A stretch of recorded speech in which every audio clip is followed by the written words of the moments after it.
Hi, my name is Carolyn Wright and I'm a physical therapist at Bespoke Treatments in San Diego. Today I'm going to be going over some exercise modifications that you can perform during your pregnancy.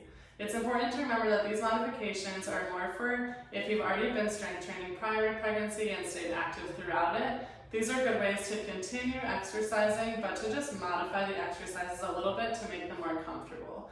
Now, it's important to recognize that there are some things to look out for when we are strength training during pregnancy. Make sure that you're not experiencing any urinary leakage, pelvic floor heaviness, increased bleeding, or extreme fatigue or weight loss. We also want to look out for any new injuries. So if you experience any of these things, be sure to consult directly with the pelvic floor physical therapist or your OBGYN for medical advice.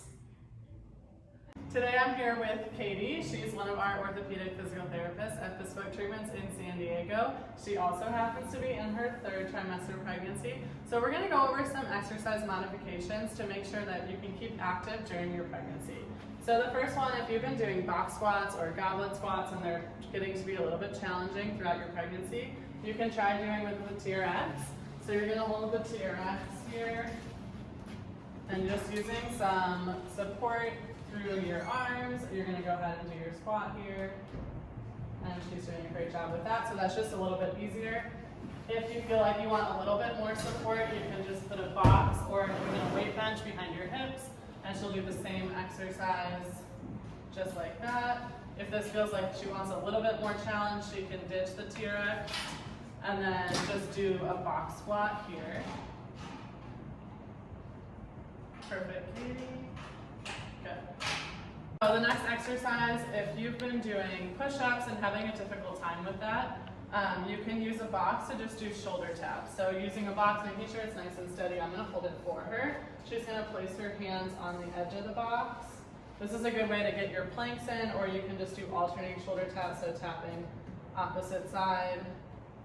And this is a good level for her here, but if you want it just a little bit less challenging, you can always change the height of the box. So you can always just rotate the box up and make it a little bit less challenging.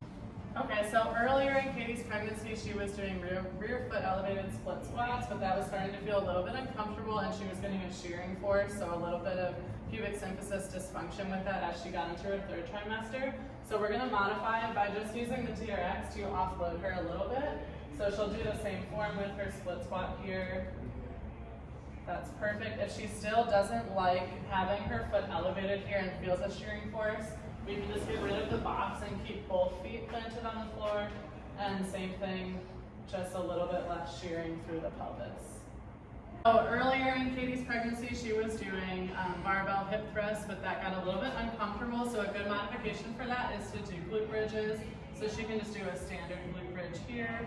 If she feels a little bit uncomfortable being on her back and she doesn't want to spend a lot of time here, we can still work the glutes by flipping over. So she'll come to quadruped all fours and she can do donkey kicks here.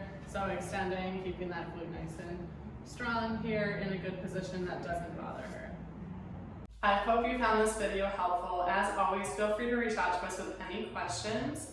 And be sure to check in with your pelvic floor physical therapist or OBGYN if you had any medical concerns or if you'd like individualized attention with your strength training. Thanks for tuning in.